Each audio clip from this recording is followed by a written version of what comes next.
Selamat datang di Kitab Mawas Diri.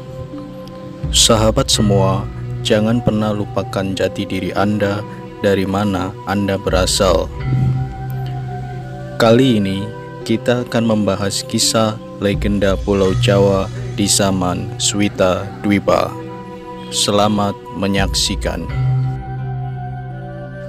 Sebelum dihuni manusia, bumi Jawa telah dihuni oleh golongan dewa-dewi dan makhluk halus lainnya. Salah satu putra Sang Hyang Jagat Girinata, yaitu Batara Wisnu, turun ke Arcapada lalu kawin dengan Pratiwi, dewinya bumi. Sebuah teori geologi kuno menyebutkan proses terbentuknya daratan yang terjadi di Asia belahan selatan adalah akibat proses pergerakan anak benua India ke utara yang bertabrakan dengan lempengan sebelah utara. Pergerakan lempeng bumi inilah yang kemudian melahirkan Gunung Himalaya. Konon, proses tersebut terjadi pada 20 hingga 36 juta tahun silam. Anak benua yang di selatan sebagian terendam air laut, sehingga yang muncul di permukaan adalah gugusan-gugusan pulau yang merupakan mata rantai gunung berapi. Gugusan pulau-pulau di Asia Tenggara yang sebagian adalah Nuswantara atau Nusantara, yang pada zaman dahulu disebut Swita Dwipa. Dari bagian daratan ini, salah satunya adalah gugusan anak benua yang disebut Jawata. Yang satu potongan bagiannya adalah Pulau Jawa. Jawata artinya gurunya orang Jawa. Wong dari kata Wahong dan Tiang dari kata Tihiang yang berarti keturunan atau berasal dari Dewata. Konon karena itulah Pulau Bali sampai kini masih dikenal sebagai Pulau Dewata, karena juga merupakan potongan dari benua Switadipa atau Jawata. Mengingat kalau dulunya anak benua India dan Switadwipa adalah Jawata itu satu daerah, maka tidak heran kalau ada budayanya yang hampir sama atau mudah saling menerima pengaruh. Juga perkembangan agama di wilayah ini, khususnya Hindu dan Buddha yang nyaris sama. Alkisah dalam kunjungan resminya sebagai utusan Raja Empu Barang atau nama bangsawannya Haryo Lembu Suro, seorang pandito terkemuka tanah Jawa, berkunjung ke Jambu Dwipa India. Sesampainya menginjakan kaki di negeri Hindustan ini, oleh para Brahmana setempat, Empu Barang diminta untuk bersama-sama menyembah patung perwujudan Hari Candana atau Wisnu. Namun, dengan kehalusan sikap manusia Jawa, Empu Barang menyatakan bahwa sebagai pandito Jawa, dia tidak bisa menyembah patung. Tetapi para Brahmana India tetap mendesaknya dengan alasan kalau Brahmana dinasti Hari Candana menyembahnya karena Wisnu dipercaya sebagai sang pencipta Tribuana. Dengan setengah memaksa, Empu Barang diminta duduk, namun sewaktu kakinya menyentuh tanah, tiba-tiba bumi bergoyang. Tidak disebutkan berapa kekuatan goyangannya dalam skala Richter. Yang jelas, saking hebatnya goyangan tersebut, patung tersebut hingga retak. Dan memang, menurut tata cara Jawa, penyembahan kepada sang penguasa hidup itu bukan patung, tetapi lewat rasa sejati, sehingga hubungan kaula dengan Gusti menjadi serasi. Itulah jumbuhing kaulo dumateng Gusti. Orang Jawa melakukan puja-puji penyembahan kepada Gustinya langsung dari batinnya, maka itu dalam perkembangannya disebut aliran kebatinan, atau perkembangan selanjutnya dikenal dengan istilah kejawen karena bersumber dari Jawa. Bagi orang Jawa, tentang cerita waktu bumi Jawa sebelum dihuni manusia telah dihuni oleh golongan dewa-dewi dan makhluk halus lainnya. Dan salah satu putra Sang Hyang Jagat Kirinata yaitu Batara Wisnu turun ke Arcapada kawin dengan Pratiwi, Dewi Bumi.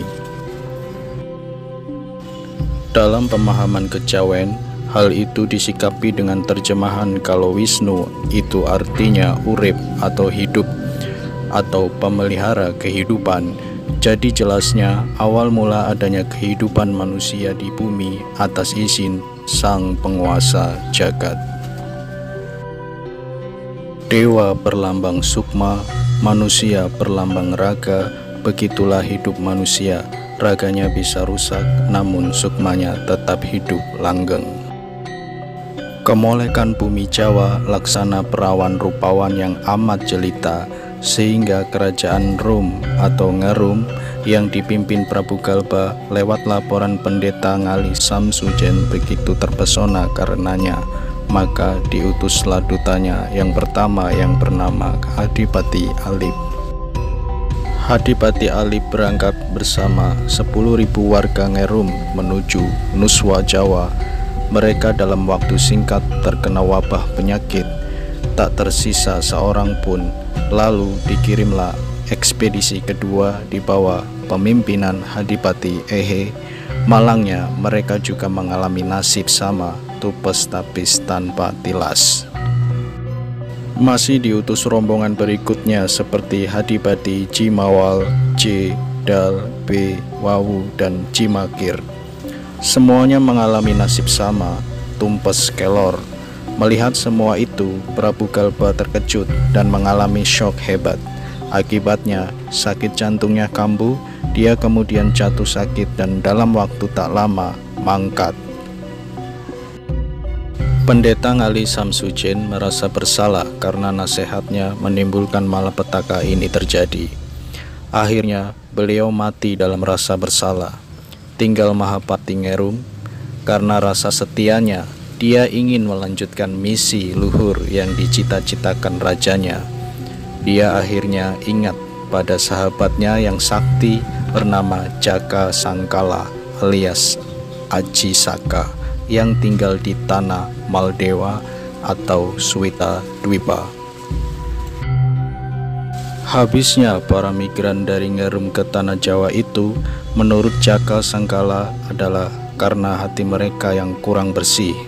Mereka tidak meminta izin dahulu pada penjaga Nuswa Jawa, padahal karena sejak zaman dahulu tanah ini sudah ada yang menghuni. Yang menghuni tanah Jawa adalah manusia yang bersifat suci, berwujud badan halus atau ajiman. Aji artinya ratu, man atau wan artinya sakti. Selain penghuni yang baik, juga dihuni penghuni berkasakan, anak buah Batara Kala. Makanya tak ada yang berani tinggal di bumi Jawa sebelum mendapat izin Wisnu atau Manikmaya atau Semar. Akhirnya Mahapati Ngerum diantar Aji Saka menemui Wisnu dan istrinya Dewi Sri Kembang. Saat bertemu dituturkan bahwa Wadyabala, warga Ngerum yang mati, tidak bisa hidup lagi dan sudah menjadi peri prayangan anak buah Batara Kala. Tapi ke-8 hadipati yang gugur dalam tugas itu berhasil diselamatkan oleh Wisnu dan diserai tugas menjaga 8 mata angin, namun mereka tetap menghuni alam halus. Atas izin Wisnu, Mahapati Ngerum dan Aji Saka berangkat ke tanah Jawa untuk menghadap Semar di Gunung Tidar. Tidar dari kata tidak, hati di dada, maksudnya hidup. Supaya selamat oleh Wisnu, Mahapati Ngerum dan Aji Saka diberi sifat kandel berupa Raja Kalacakra agar terhindar dari wabah penyakit dan serangan anak buah Batara Kala. Kisah di atas hanya merupakan gambaran bahwa ada makna yang tersirat di dalamnya. Wisnu dan Aji Saka itu duit tunggal, bagaikan matahari dan sinarnya, madu dan manisnya tak terpisahkan, loro-loroning atunggal. Maka itu keraton Wisnu dan Aji Saka itu di Medang Kamulan, yang maksudnya di mula-mula kehidupan. Kalau dicermati, intinya adalah kaweruh ngelmu sejati tentang kehidupan manusia di dunia, sejak masih gaib hingga terlahir di dunia, supaya hidup baik, sehingga kembalinya nanti menjadi gaib lagi, perjalanannya sempurna. Singkat cerita, perjalanan ke Tanah Jawa dipimpin oleh Aji Saka dengan jumlah warga yang lebih besar 80.000 atau 8 laksa, disebar di berbagai pelosok pulau. Sejak itulah kehidupan di Tanah Jawa Dwipa yang disebut masyarakat Kabuyutan telah ada sejak 10.000 sebelum Masehi, tetapi mulai agak ramai sejak 3000 sebelum Masehi. Sesudah kedatangan pengaruh Hindu, muncul kerajaan pertama di Jawa yang lokasinya di Gunung Gede Merak. Rajanya Prabu Dewa Warman atau Dewa Eso yang bergelar Sang Hyang Prabu Wismudewa. Raja ini memperkuat tahtanya dengan mengawini putri begawan Jawa yang paling terkenal, yakni Begawan Lembusuro atau Kesowosidi di Padepokan Garbo Pitu atau penguasa 7 lapis alam gaib yang terletak di Dieng atau Adihyang atau jiwa yang sempurna, juga disebut Bumi Samboro atau tanah yang menjulang tinggi. Putrinya bernama Padmawati atau Dewi Pertiwi. Dari perkawinan campuran itu lahirlah Raden Joko Pakukuhan yang kelak di kemudian hari menggantikan tahta ayahnya di Kerajaan Jawa Dwipa atau Keraton Purwosarito dan bergelar Sang Prabu Sri Mahapanggung. Lalu keraton dipindah lokasinya ke Medang Kamulan. Penggantinya adalah putranya Prabu Palindrio. Dari perkawinannya dengan putri Pati Purnawarman, Dewi Sinto, lahir Raden Radit yang setelah bertahta dan bergelar Prabu Watugunung. Dia memerintah selama 28 tahun. Pemerintahannya mempunyai pengaruh kuat di Jawa Barat. Adalah kakaknya Prabu Purnawarman yang membuat prasasti Tugu sebelah timur Tanjung Priok dalam pembuatan saluran Kalikomati, prasasti batu tulis di Ciampea, Bogor. Untuk menguasai Jawa Timur, Prabu Watugunung mengawini putri Begawan Kondang, yaitu Dewi Soma dan Dewi Tumpak. Dia juga mengawini Ratu Negeri Tarumayang bernama Dewi Sitowoko. Dalam pemerintahannya terjadi perebutan tahta dengan Dewi Sriwati, saudara lain ibu atau Dewi Landep. Dewi Sriwati dibantu adiknya lain ibu, Joko Sadono, putra Dewi Soma. Akhirnya Prabu Watugunung berhasil dikalahkan dan Joko Sadono menggantikan tahtanya dengan gelar Prabu Wisnu Pati. Permaisurinya Dewi Sri. Kakak Dewi Sri diangkat sebagai Raja Taruma, bergelar Prabu Brahma Raja.